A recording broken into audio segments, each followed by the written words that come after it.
Let's start with a short story to frame this important topic of compassion. There was an older man anxious to finish his 8 a.m. doctor appointment.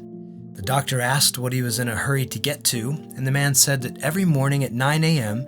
he would go to the hospital and have breakfast with his wife. The doctor asked what her condition was, and he replied that for the past 5 years his wife has had Alzheimer's and hasn't known who he is. The doctor asked the man why he continued to visit her so frequently if she had no idea who he was, and he replied, "Because I still know who she is."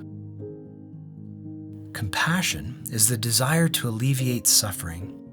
It's the courage to turn towards suffering, and it includes the wisdom and resolve to respond to it in a way that brings relief.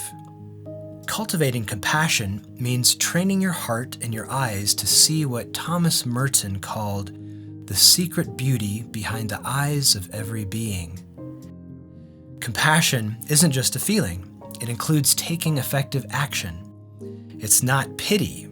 Pity is feeling sorry for someone, but pity keeps its distance from suffering. Pity is when we see someone else struggling and think, "Oh, that's too bad. Glad it's not me." Compassion doesn't keep its distance. The word literally means to suffer with. It's being willing to be with suffering up close. Compassion requires the courage to enter into some difficult emotional terrain and navigate it with the person who needs us.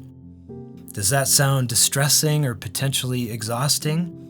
Mindfulness practices can help buffer us from those risks and put us in a position to be there for others without experiencing what some call compassion fatigue.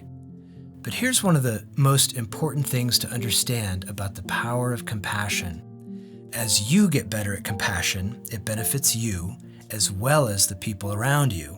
A lot of great research shows that people who practice compassion towards others have lower levels of anxiety and depression and increased levels of happiness, hopefulness, and resilience, and they're also kinder to themselves. As the Dalai Lama has said, if you want others to be happy, practice compassion. If you want to be happy, practice compassion. There's a story about a Christian mystic named Father Theophane who took some time off from his duties as a priest to seek spiritual renewal on a personal retreat. He traveled to a remote monastery where he'd heard of a widely respected wise man who famously only gave advice in the form of questions. Theophane sought out the wise man and said, "I'm a parish priest and am here on retreat. Could you give me a question to meditate on?" "Ah, yes," the wise man responded. "My question for you to contemplate is, what do they need?" Theophane was a little disappointed in the answer, but he thanked him and went away. He meditated on this question for a while, but didn't feel like he was getting anywhere, so he went back to the wise man and politely said, "Excuse me, perhaps I didn't make myself clear, but I wasn't so much interested in thinking about my parishioners during this retreat. Rather, I wanted to think seriously about my own spiritual growth. Could you give me a question for my own life?" "Ah, I see," answered the wise man. "Then my question is, what do they really need?" Like so many of us, Father Theophane had assumed that his development and well-being was really a self-focused endeavor. But as the wise man reminded him, our own growth and happiness is inextricably linked with others. Compassion, seeing others' needs and attending to them, is just a recognition of this fact. As Thomas Merton said, compassion is the keen awareness of the interdependence of all things. So, how do we get better at compassion? According to the research, one of the best ways is through a meditation practice called metta, or loving kindness meditation.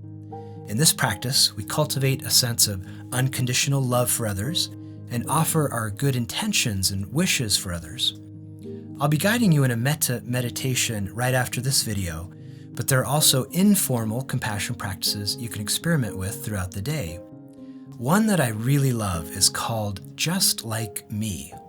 You can do this in a public place where you can see another person, or you can bring up any individual to mind, but pick any person and consider the following reflections. Just like me, this person wants to be happy. Just like me, this person has challenges and insecurities. Just like me, this person wants to be loved. Just like me, this person will die. Just like me, this person is probably doing the best they know how, given their current understanding. In so many ways, in all the most important ways, this person is just like me. These and other mindfulness practices help us see through the illusion of separateness. They help us understand that others aren't fundamentally different from ourselves. These practices help dissolve the distinction between our own suffering and the suffering of others, and increase our capacity to respond with compassion wherever the need arises, whether within ourselves or in others. Imagine what our world would be like if we could all get better at this. So, let's practice.